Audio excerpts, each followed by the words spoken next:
All right, 500 grams of water measured out. All right, Arizona water, 86 degrees, 87 degrees. We'll heat from there. That can't be right.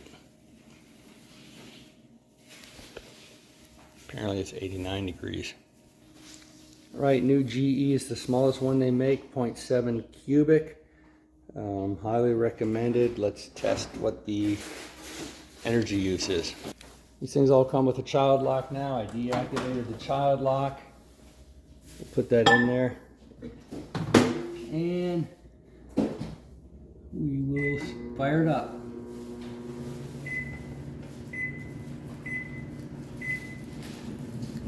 And I'll just look through and pause it when it reaches boiling. All right, maximum watts right now on full power, 1070. And there it is, just starting to come to a boil. I'm just getting a few bubbles, let's get a full boil.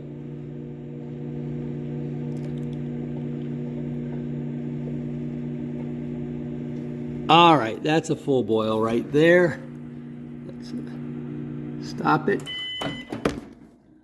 See what the total is. 6 minutes is what that took. And where is it? Come on. There it is.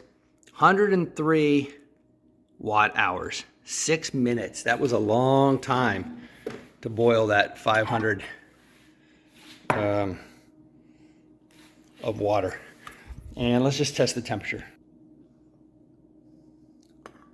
All right, 205.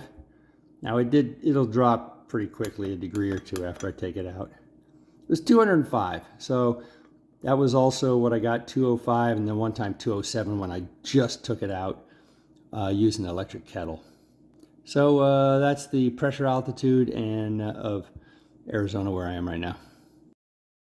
So here's a comparison with electric kettle and induction that I did previously. Basically, we're going from 87 up to the boiling point here, 207. And the electric kettle was only 49 watt-hours. That's less than half for the microwave. So it took over 200% the energy compared to an electric kettle. The induction burner was 63 watt-hours. So the microwave was 163%, turns out, compared to the induction. So those are way better just to heat up water.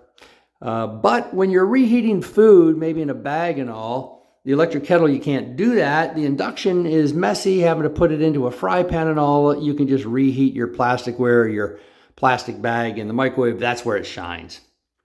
Hey, if you like this kind of content, I'd sure appreciate it if you subscribe to my channel and hit that like button for me.